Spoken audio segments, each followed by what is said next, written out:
Welcome to Samba Samba. Enjoy the video. You begin by preparing the Apple Pencil, 1st Gen. Remove the tiny lightning cap, then plug the pencil directly into the iPad lightning port to pair and start charging. This is both pairing and initial calibration, so wait until the iPad shows it as connected. Once done, open Today View and verify battery percentage. Aim for 20% or higher before a long session. Make sure your iPad OS is current. Updates fix latency and compatibility, which is why you pair and charge first. You learn to control pressure and tilt for expressive strokes. Press harder for thicker lines, tilt for shading effects. Apps respect those inputs because the pencil sends pressure and angle data. Once connected, tap tools in the app to change brushes, highlighters, or erasers. Use the pencil to select and annotate without touching the screen.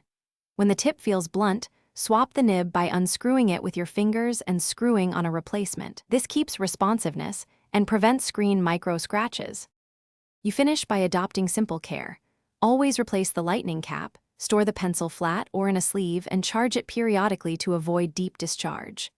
Once done, update iPad OS and repair if you notice lag or dropouts.